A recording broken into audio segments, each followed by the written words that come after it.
हमारे YouTube channel KL coaching classes में। बच्चों, आज की वीडियो का पार्ट 7 जिसमें हमें पढ़ना है पास्ट इंडेफिनिट टेंस के टॉपिक सी इंटेरोगेटिव सेंटेंस के बारे में। इससे पहले की वीडियो में हमने पढ़ा था पास्ट इंडेफिनिट टेंस के बी टॉपिक नेगेटिव सेंटेंस के बारे में, जिसमें हमने जाना था नेगेटिव सेंटेंस के कुछ नियमों को और समझा था उनके उदाहरण लेकर। अब आज की इस वीडियो में हम समझेंगे इंटेरोगेटिव सेंटेंस के बारे में। इंटेरोगेटिव सेंटेंस को बनाने से पहले इसके कुछ नियम हैं जिनको हम पढ़ेंगे और फिर उदाहरण लेकर समझेंगे। तो देखिए, पहला नियम है, यदि वाक्य की शुरुआत क्या से हो तब फॉर्मूला क्या होगा? Did plus subject plus verb की first form plus object. Rule number 2 है, जब प्रश्नवाचक शब्दों का प्रयोग वाक्य के बीच में हो तब फॉर्मूला क्या होगा? WH family plus did plus subject plus verb की फर्स्ट फॉर्म प्लस ऑब्जेक्ट। अब WH फैमिली हमने पार्ट 4 में आपको बता चुके थे। अब थर्ड रूल है, जब वाक्यों में हु स्वयं सब्जेक्ट का कार्य करता है तब फॉर्मूला होगा हु प्लस वर्ब की फर्स्ट फॉर्म प्लस ऑब्जेक्ट। अब हम नंबर बाय नंबर इसके उदाहरण से समझेंगे कि कौन से रूल में किस प्रकार के सेंटेंस आएंगे और कैसे हम इसको ट्रांसलेट करेंगे। पहले नियम के लिए हमने कुछ उदाहरण लिए हैं, आइए इनको सॉल्व करते हैं। अब पहला उदाहरण है, क्या तुम आज स्कूल गए? में सब्जेक्ट है तुम, वर्ब है जाना, ऑब्जेक्ट है स्कूल। तो इसको कैसे ट्रांसलेट करेंगे आइए देखते हैं। तो पहले आएगा डिड, फिर आएगा सब्जेक्ट, सब्जेक्ट है तुम के लिए बोलेंगे यू, वर्ब है और वर्ब की फर्स्ट फॉर्म लेना है। जहां कहीं भी डू, डज और डिड ये सेंटेंस में ऐड होते हैं वहां वर्ब की फर्स्ट फॉर्म हो जाती है। अब देखिए, वर्ब है जाना, तो जाने के लिए क्या लेंगे? गो। अब गो के साथ हमेशा प्रपोजिशन आती है टू। फिर है अब स्कूल, ऑब्जेक्ट क्या है? School, school. और लास्ट में दिया है आज, तो क्या आएगा? समय हमेशा लास्ट में आता है, टुडे।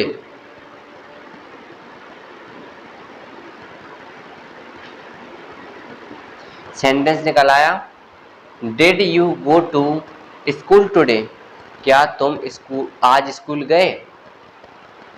नेक्स्ट एग्जांपल है, क्या तुम्हारी बहन ने कल गाना गाया? में सब्जेक्ट है तुम्हारी बहन, वर्ब है गाया और ऑब्जेक्ट है गाना। अब देखिए इसको कैसे ट्रांसलेट करेंगे। तो क्या के लिए आएगा? डिड, फिर आएगा सब्जेक्ट, सब्जेक्ट है योर सिस्टर,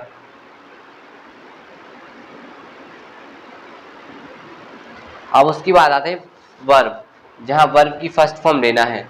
और गाना गाने के लिए एक साथ लिखेंगे सिंग आ सॉन्ग, कि गाना गाने के लिए क्या आ जाएगा? सिंग आ सॉन्ग। सिंग आ सॉन्ग का मतलब हो जाता है गाना गाया। अब देखिए, समय दिया है साथ में कल, कल के लिए क्या बोलेंगे? Yesterday.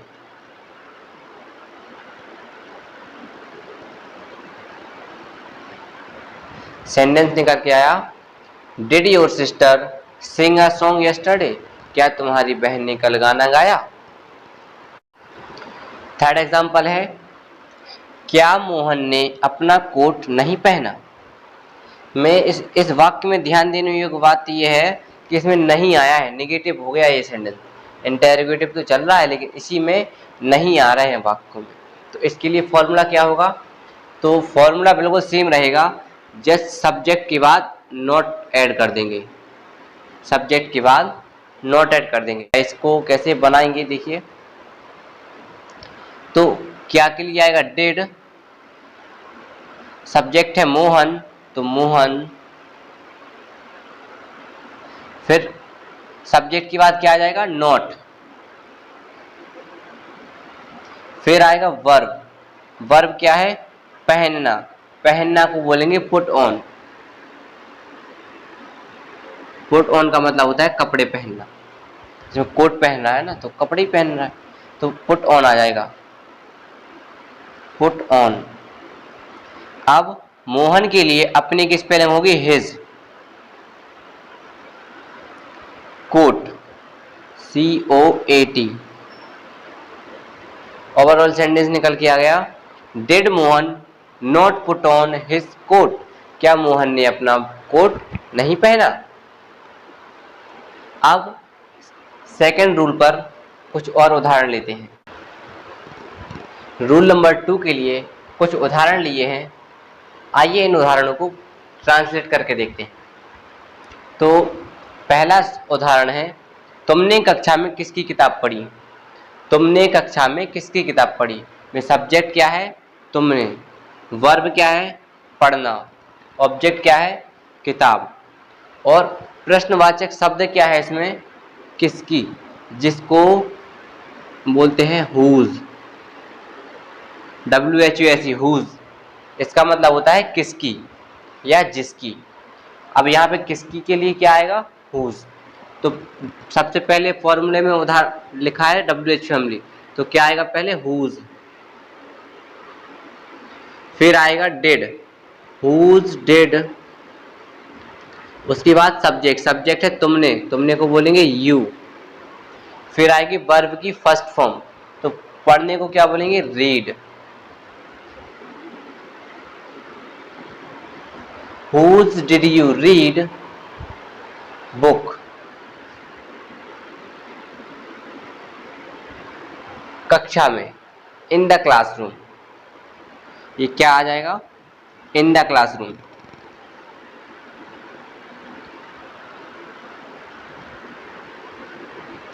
In the classroom.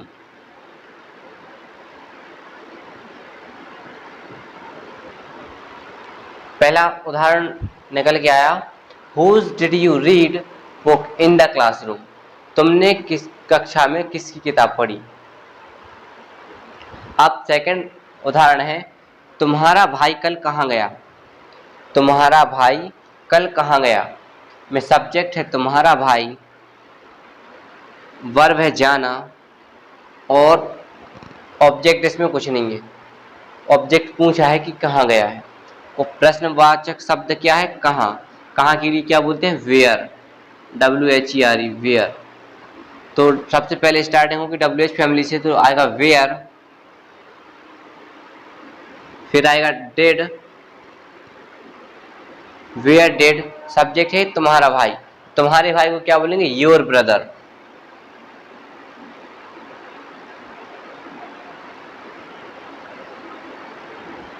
Your brother. अब उसके बाद आएगा वर्ब की फर्स्ट फॉर्म, जाने के लिए क्या बोलेंगे, गो। अब कल समय दिया है तो आएगा यस्टरडे।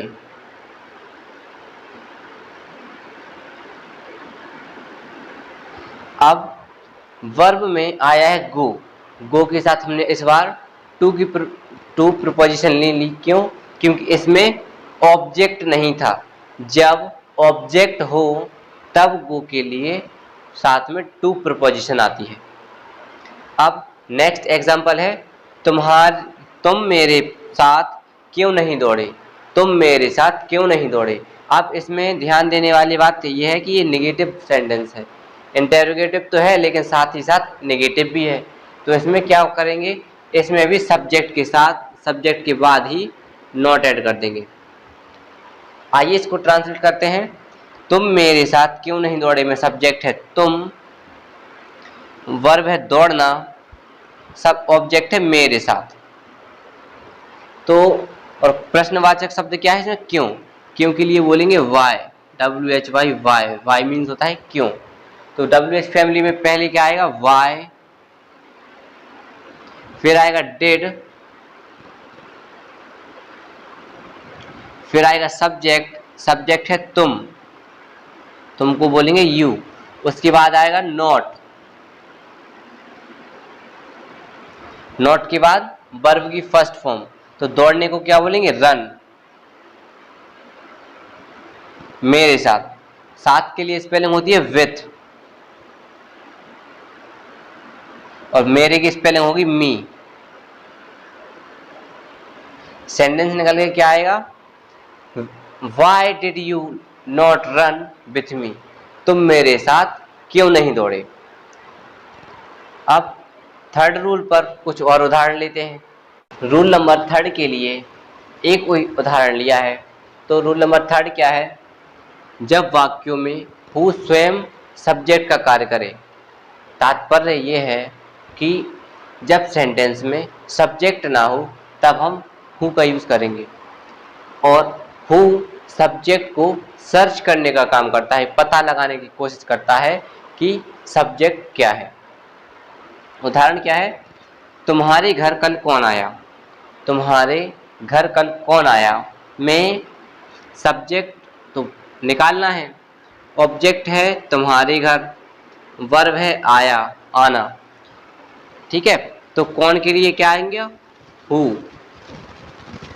फिर आएगा वर्ब की फर्स्ट फॉर्म, तो कम मीन्स होता है आना, कम के साथ वर्ब प्रीपोजिशन आएगी टू। हु कम टू, तुम्हारे घर को, योर हाउस।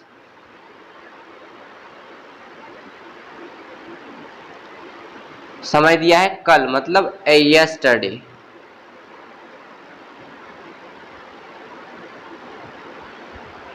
अब कल के लिए यस्टरडे ही क्यों लिया? क्योंकि पास्ट डेफिनेट टेंस पढ़ रहे हैं, तो जाहिर सी बात है कि सेंटेंस पास्ट में ही होंगे, इसीलिए कल के लिए यस्टरडे लिया है। ठीक है, तो अब मिलते हैं अगली वीडियो में, जिसमें हम स्टार्ट करेंगे फ्यूचर इंडेफिनिट टेंस। और वीडियो अगर अच्छी लगे तो लाइक करें, कमेंट करें और शेयर करें, और चैनल को सब्सक्राइब कर ज़्यादा से ज़्यादा बच्चों तक पहुंचाने की कोशिश करें। धन्यवाद।